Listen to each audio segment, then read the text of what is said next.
rubaju nibo bafereireho kandi abandi babiri bafire barga ku kigo marwaro ya Hoima Regional Referral Hospital hamwe n'irwaro iriya Murago National Referral Hospital. Wahati polisi yargayo yashobora abantu abaferiro mu rubutandege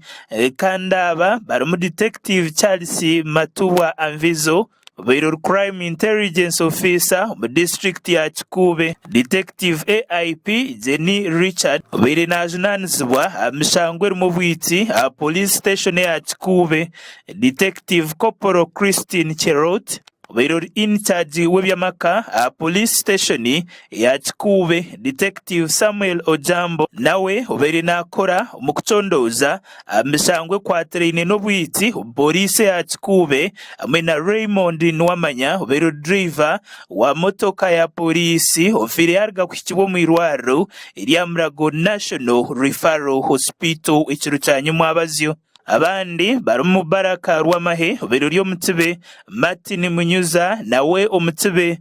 BC tukamushaba umutibe utereho no mwana w'amezi mukaga bere ryo watukamushaba. Abandi bari mu motokezi kandi abarigireho no butabamani bari Sergeant Francis Bwango, Police Constable Michael Omamo, Police Constable Abel Niringiye, Police Constable Johnson Tumusime hamwe na Apollo Turnoha. Aferere mu irwaro abamaze kumuyama cyonke ndemirambo eberira site hali abo bona bafuereiro flat omukazi omu musiki omu abere omusayije omu mukoto abere munondo wamuzina musirikali abasirikali okutuka babere nkabasatu kuko bati habo kwa mukazi abere ifuhala abere ina kakalamu nekita mu kikoto kine kemisango ninyonki nkikomereo hansi hali naikara nake ati wakaziyo musirikali omu kimukwasa namuga bintu kuzoka byanyu nakimuhereza tuikara tuti bakitibe mutuka mpaka mirambo yona bagisomoramo bagihamo.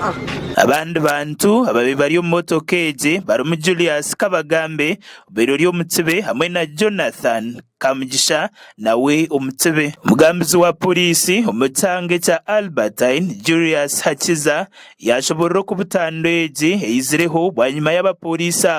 abaferero mu rubutandu ukuza umwanya guru kumanya nka cyarishesha mu district ukuza umwanya guru kumanya nka cyarishesha mugombora ya Cyangwari ukugezaho kucondoza amushango go bwiti ogu yashobora kumotoka eremerere driver wayo karga hangoto katera kamkungu tiretere amagaraga abantu gahwerekera ati in a village called Kitegwa B, Kabare Parish in Hoima district and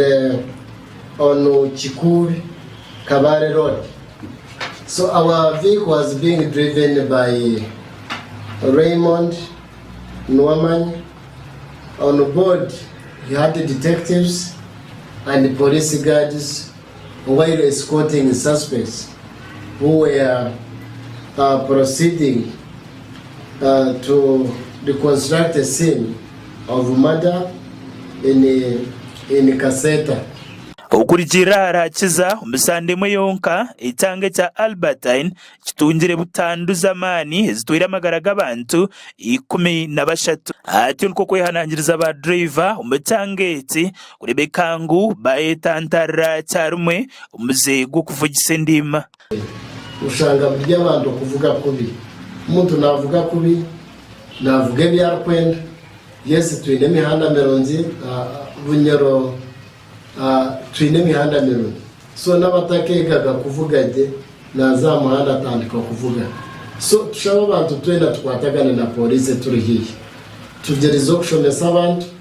cyonka abantu nati bakiri adamant na twine mihanda meronzi umuhanda ni muronzi no kuvuga ni kukwita bone gusigara makuraga gasha kwa gada saba wa Sky TV ya Genshonga muri Kikube.